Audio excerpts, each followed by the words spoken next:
أعوذ بالله من الشيطان الرجيم بسم الله الرحمن الرحيم سيقول پارا 2 سيقول السفهاء من الناس ان قریب کہیں گے بے وقوف نادان لوگ من الناس لوگوں میں سے ما واللہ عن قبلتهم التي کس چیز نے پھیر دیا ان کو ان کے قبلے سے وہ جو تھے اس پر کل کہہ دیجئے اللہ ہی کے لیے ہے مشرق اور مغرب ہدایت دیتا ہے من یشاء جسے چاہتا ہے سیدھے رستے کی طرف وَكَذَلِكَ جَعَلْنَاكُمْ اور اسی طرح ہم نے بنایا تمہیں ایک امت درمیانی تمہیں ایک عادل امت بنایا لِتَكُونُوا شُهَدَاءَ تاکہ تم ہو جاؤ گواہ لوگوں پر اور ہو جائے رسول تم پر گواہ وما جعلنا القبلۃ اور نہیں بنایا ہم نے اس قبلے کو التی وہ جو تھے آپ جس قبلے پر تم پہلے سے تھے اسے ہم نے صرف اس کے لیے مقرر کیا تھا مگر لنعلم تاکہ ہم جان لیں کہ کون یتبعو پیروی کرتا ہے رسول کی ممن ينقلب اور اس سے جو پلٹ جاتا ہے اپنی دونوں ایڑیوں پر اور بلا شبہ تھی یقیناً بڑی بھاری لا علی الذین مگر ان پر نہیں جنہیں ہدایت دی اللہ نے اور وہ نہیں ضائع کرتا ایمان تمہارا بے شک کے لوگوں پر اللہ تعالی بڑا شفیق ہے شفقت کرنے والا ہے اور مہربان ہے تو یہ میں نے سیدھا ترجمہ کیا مطلب ورڈ ٹو ورڈ بامحاور ترجمہ کریں گے تو اس طرح سے ہوگا اور ہم نے اسی طرح تمہیں عادل امت بنایا تاکہ تم ہو جاؤ گواہ لوگوں پر اور رسول تم پر گواہ ہو جائیں اور جس قبلے پر تم پہلے تھے اسے ہم نے صرف اس لیے مقرر کیا تھا کہ ہم جان لیں من یتبع الرسول کہ رسول کا سچا تابعدار کون ہے اور کون ہے جو اپنی ایڑیوں کے بل پلٹ جائے گویا کہ یہ بہت مشکل کام ہے مگر یہ کہ جسے اللہ تعالیٰ نے ہدایت دی اور اللہ تعالیٰ ایمان ضائع نہیں کرے گا اللہ تعالیٰ لوگوں کے ساتھ شفقت اور مہربانی کرنے والا ہے ان آیات میں قبلے کی تبدیلی اور اس سے پیدا ہونے والے کچھ مسائل کے بارے میں ذکر کیا جاتا ہے جب حضرت صلی اللہ علیہ وسلم مکہ سے ہجرت کر کے مدینہ تشریف لے آئے تھے تو آپ کو بیت اللہ کی سے ہٹ کر بیت المقدس کا رخ کر کے نماز پڑھنے کا حکم دیا 13 مہینے تک آپ نے یہ عمل کیا اس کے بعد دوبارہ بیت اللہ شریف کی طرف قبلہ قرار دے دیا گیا امت محمدیہ کے گواہ ہونے کا مطلب کہ شہادت سے مراد حق کی دعوت و تبلیغ ہے اور یہ پوری امت انسانیت کو اسی طرح حق کا پیغام پہنچائے گی جس طرح حضرت صلی اللہ علیہ وسلم نے ان کو پہنچایا تھا اب تحویل قبلہ کا مطلب کیا تھا مقصد کیا تھا تو صرف اتنا پوائنٹ یہاں سمجھ لینا کافی ہوگا کہ کچھ عرصے کے لیے بیت المقدس کو قبلہ بنانے کا جو حکم ہم اس کا مقصد امتحان لینا تھا کہ کون قبلے کی اصل حقیقت کو سمجھ کے اللہ کے حکم کی تعمیل کرتا ہے اور کون ہے جو کسی ایک قبلے کو بذات خود ہمیشہ کے لیے مقدس مان کر اللہ کے بجائے اس کی عبادت شروع کر دیتا ہے قبلے کی تبدیلی کا مقصد واضح ہے کہ عبادت بیت اللہ کی نہیں اللہ کی کرنی ہے ورنہ اس میں اور بت پرستی میں کیا فرق رہ جائے گا اگلے جملے میں اللہ رب العزت نے یہ بھی واضح فرما دیا کہ جو لوگ صدیوں سے بیت اللہ کو قبلہ مان کر چلے آ رہے تھے ان کے لیے اچانک بیت المقدس کی طرف رخ موڑ دینا کوئی آسان بات نہیں تھی کیونکہ دلوں میں جن لوگوں کے برسوں سے اعتقاد بیٹھے ہوئے ہوتے ہیں یکایک اس کو بدل لینا بڑا مشکل کام ہے ہم کہتے ہیں نا کہ ہم نے فلاں سے سنا ہے ہماری اماں ہمارے ابا ایسے ہی کرتے آ رہے تو ہم بھی ایسے ہی کریں گے بھلے ہی وہ ہماری سنت کے خلاف ہو اگر کوئی سمجھا بھی رہا ہو تو ہم ہٹ دڑم نہ ہو جائیں کہ بھائی یہ تو نہیں ہم تمہارے باؤ اجداد اسی سے چلے آ رہے نہیں ہمیں یہ دیکھنا ہے کہ اللہ کا حکم کیا کہہ رہا ہے یہاں پر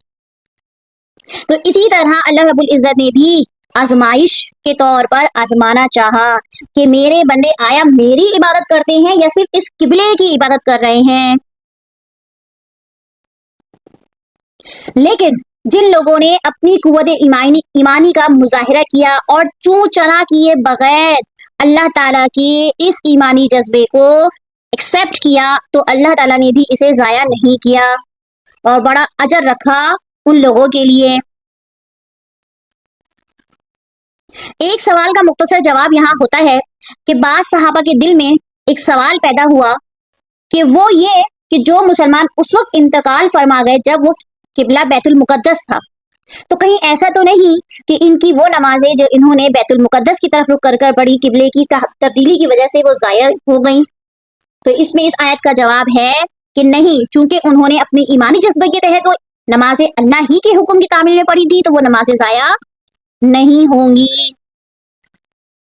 قد نرى تقلب وجهك فی السماء، تحقیق ہم دیکھ رہے تھے بار بار آسمان کی طرف آپ کے چہرے کا اٹھنا۔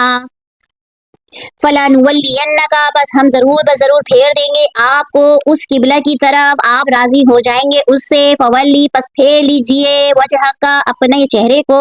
مسجد حرم کی طرف، مسجد حرام کی طرف، وحیث، اور آپ جہاں کہیں بھی ہوں تم پس پھیر لو، وجوہکم، اپنے چہروں کو، شطرہ، اس کی طرف، وَإِنَّ الَّذِينَ، اور بے شک وہ لوگ جنہیں دی گئی کتاب، لَيَعْلَمُونَ، البتہ وہ جانتے ہیں کہ بے شک وہ حق پر ہیں اپنے رب کی طرف سے، اور اللہ نہیں غافل ہوتا اس سے جو تم کرتے ہو۔ جب بیت المقدس کو قبلہ بنانے کا حکم ہوا تو نبی کریم صلی اللہ علیہ وسلم کو یہ اندازہ تو تھا کہ یہ حکم عارضی ہے، اور چونکہ بیت المقدس کے مقابلے میں زیادہ قدیم تھا اور حضرت ابراہیم علیہ السلام کی یاد بھی اس سے وابستہ تھی، آپ صلی اللہ علیہ وسلم کی طبعی خواہش بھی یہی تھی کہ اسی کو قبلہ بنایا جائے، چنانچہ آپ صلی اللہ علیہ وسلم قبلے کی تبدیلی کا انتظار اور اشتیاق میں کبھی کبھی آسمان کی طرف منہ اٹھا کر دیکھتے، تو اس میں اسی کیفیت کا حکم دیا گیا ہے۔ تو اسی لیے اللہ تعالیٰ نے پھر اسی آیت میں یہ کہہ دیا کہ اپنا قبلہ بدل دیجئے۔ وَلَئِنْ آتَيْتَ، اور اگر آپ دے دیں ان اہل کتاب کو تمام دلیلیں، لیکن مَا تَبِعُوا قِبْلَتَكَ، لیکن وہ آپ کے قبلے کی پیروی نہیں کریں گے، وَمَا أَنْتَ، اور آپ نہ ہو ان کے قبلے کو ماننے والے، اور نہ آپس میں ایک دوسرے کے قبلے کو ماننے والے ہیں، یہ یعنی کہ یہ آپس میں بھی ایک دوسرے کے قبلے کو نہیں مانیں گے۔ وَلَئِنِ اتَّبَعْتَ، اور البتہ اگر پیروی کی آپ نے ان کی خواہشات کی اس کے بعد جو آ گیا آپ کے پاس علم میں سے، تو بے شک آپ بھی ظالموں میں سے ہو جائیں گے۔ یہود کی مخالفت، حسد، اناد کی بنا پر یہاں کہا جا رہا ہے کہ ان کے اوپر جتنے بھی دلائل دے دیے جائیں وہ کبھی بھی آپ کے قبلے کی پیروی نہیں کریں گے، اور نہ آپ ان کے قبلے کو ماننے والے ہیں، کیونکہ آپ صلی اللہ علیہ وسلم وحی الہی کے پابند ہیں۔ آپ صلی اللہ علیہ وسلم جب تک آپ کو اللہ کی طرف سے ایسا حکم نہ ملے آپ ان کے قبلے کو کوئی اختیار نہیں کر سکتے، اور یہ آپس میں ایک دوسرے کے قبلے کو نہیں مانتے، اس سے مراد کیا ہے؟ یہودی بیت المقدس کو اپنا قبلہ مانتے تھے، عیسائی بیت اللحم کو اپنا قبلہ مانتے تھے جہاں حضرت عیسیٰ علیہ السلام پیدا ہوئے، تو یہ تو آپس میں اپنے اپنے قبلے لے کے بیٹھے ہوئے ہیں۔ اور جو چوتھی بات ہے کہ بالیقین آپ ہی ظالموں میں سے ہو جائیں گے، تو یہ وعید پہلے گزر چکی ہے، اور اس کا مقصد امت کو متنبہ کرنا ہے کہ قرآن و حدیث کے علم کے باوجود اہل بدعت کے پیچھے لگنا ظلم اور گمراہی ہے۔ الذین آتیناہم الکتاب، اور جنہیں ہم نے کتاب دی اور وہ اسے پہچانتے ہیں جیسا کہ کوئی اپنے بچوں کو پہچانتا ہے، جیسے کہ کوئی اپنے بچوں کو پہچانتا ہے، اور بے شک ان کی ایک جماعت ان میں سے وہ چھپاتی ہے حق کو اور وہ جانتے ہیں۔ الحق من ربک، اور حق وہ آپ کے رب کی طرف سے ہے، پس تم نہ ہو جاؤ شک کرنے والوں میں سے، خبردار ہو جاؤ۔ اس کے معنی یہ ہے کہ یہ لوگ کعبے کی قبلہ ہونے کو خوب اچھی طرح سمجھتے ہیں، اس طرح سمجھتے ہیں جیسے کوئی اپنے بچے کو سمجھتا ہے۔ اس سے کیا مراد ہے کہ یہ حضرت صلی اللہ علیہ وسلم کو بھی اچھی طریقے سے پہچانتے ہیں کہ یہ وہی رسول ہیں جن کی خبر پچھلے انبیاء کرام کے صحیفوں میں گزر چکی ہے۔